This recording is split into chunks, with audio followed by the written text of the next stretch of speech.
se retrouve pour parler des déterminants. Donc on va apprendre à reconnaître les différents déterminants.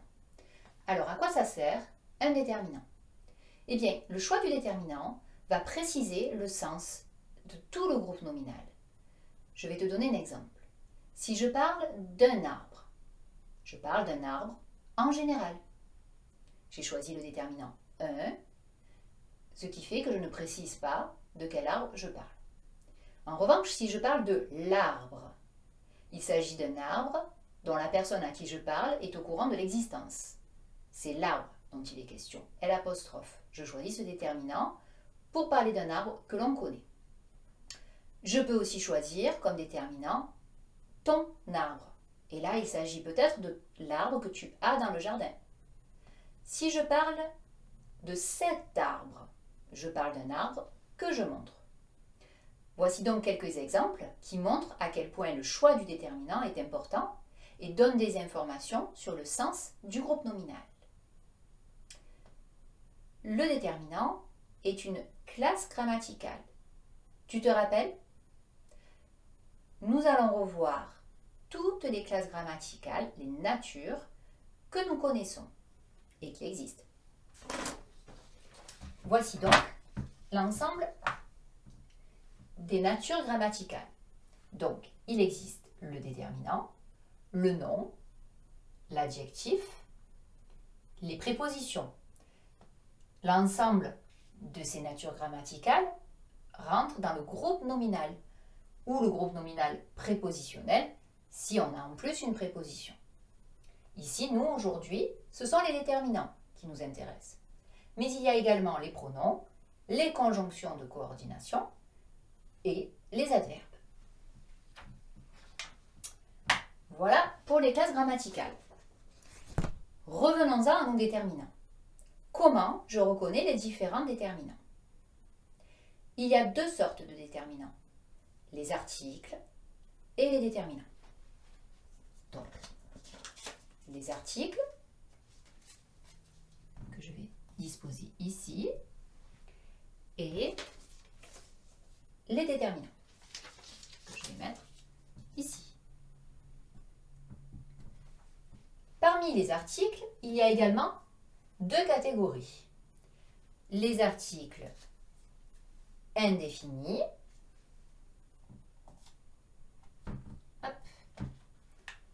et les articles définis.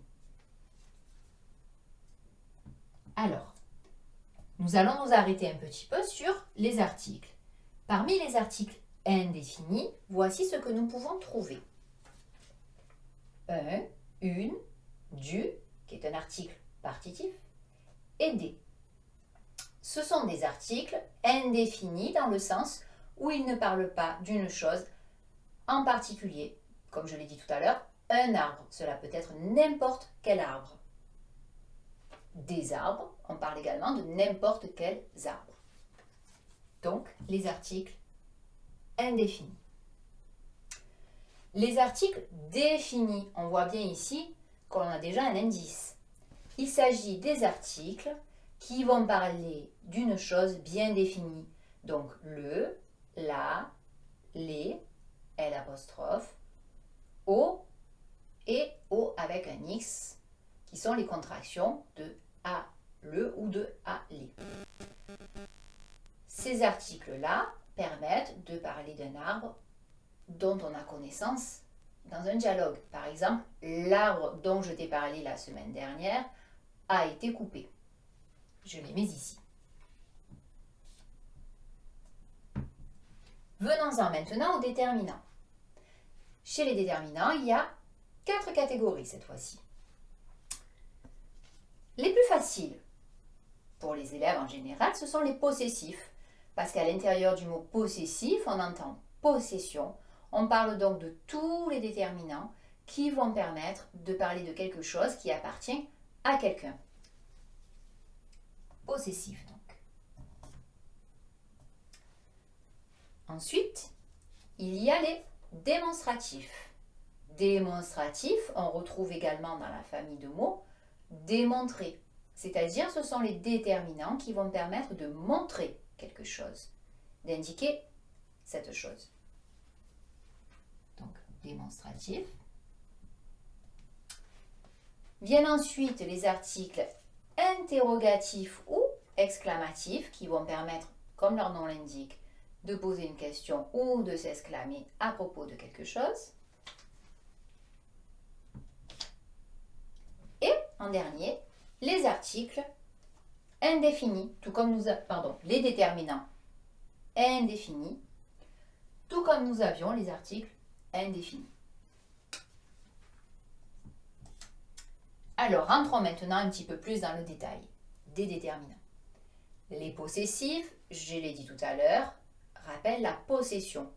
Ce sont donc mon, ton, son, ma, ta, c'est, notre, votre ou leur.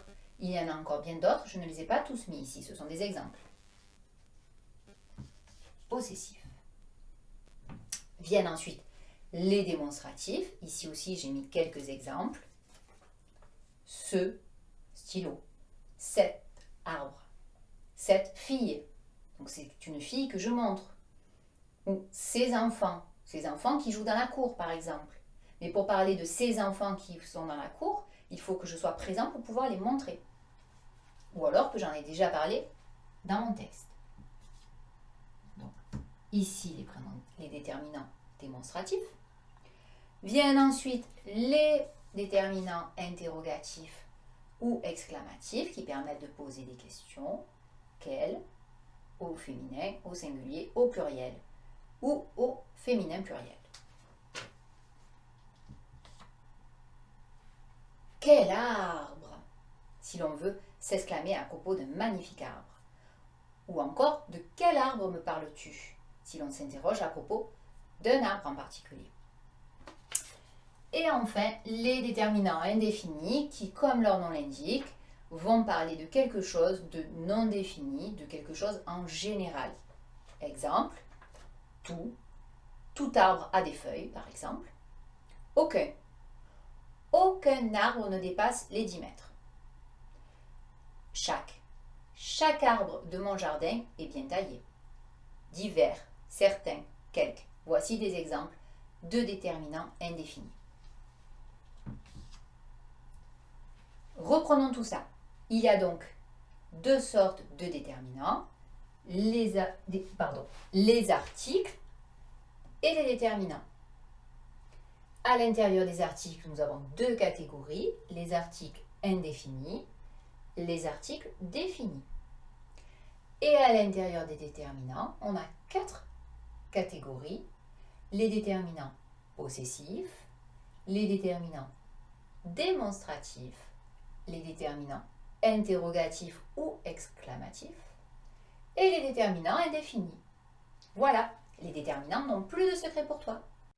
Maintenant que tu as tout compris, entraîne-toi en faisant les exercices ci-dessous.